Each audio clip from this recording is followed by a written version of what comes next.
ଆରେ ଆଦେ ଭାଇ କହୁନ କହୁଥିଲି ସାଧା ପାନ ତୁ ତ ଜାଣିଛୁ ମୁଁ ଖାଏ ହେଲା କି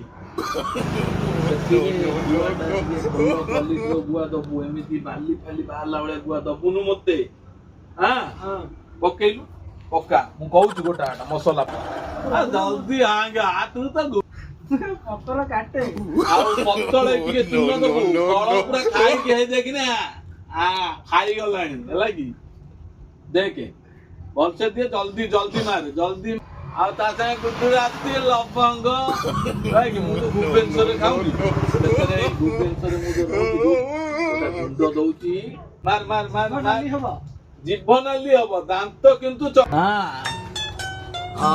ସବୁ ପକା ସବୁ ପକା ପୁରା ବନେଇ ତ ଏଇଟା କଣ ସେ ଗୁଲାବ କା ପତ୍ତା ଦିଏ ଦିଏ ତୁ ତ ହିନ୍ଦୀରେ କହୁଛୁ ଆମେ ତ ହିନ୍ଦୀ ବୁଝିପାରୁନୁ ଆଉ ଚଲା ଚଲା ଜଲ୍ଦି ଜଲ୍ଦି ଟିକେ ହାତ ସ୍ପିଡ କର ଗୁଣ୍ଡ ଫୁଣ୍ଡ ଦଉନ କାଜୁ ନାହିଁ ନା ଓହୋ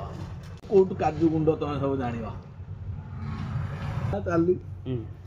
କାଜୁ ଗୁଣ୍ଡ ଭୁବନେଶ୍ୱରରେ ଆମର କାଜୁ ଗୁଣ୍ଡ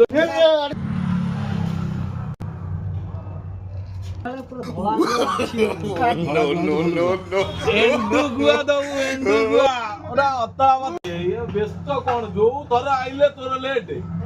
ପାନ ଖାଇବ ଭୁଲି ଗୋଟାଏ ପାନ ଦବୁ ଆଉ ଘଣ୍ଟାଏ ଠିଆ କରେଇବୁ କଣ କେମିତି ଲୋକ ତ ଦୋକାନକୁ ଆଉଛନ୍ତି ବୁଝିବା ଟିକେ ଭଲସେ ଦାବିକି ରେ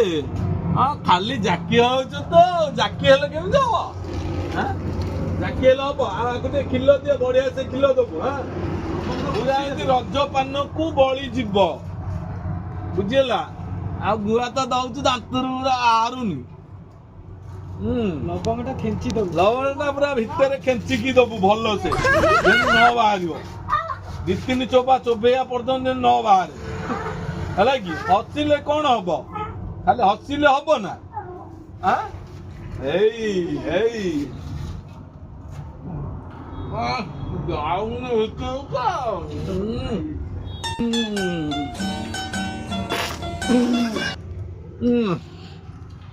ଦେଖିଲୁ ଦାନ୍ତ ନାଲି ହେଇନି ତ ଦାନ୍ତ ନାଲି ହବନି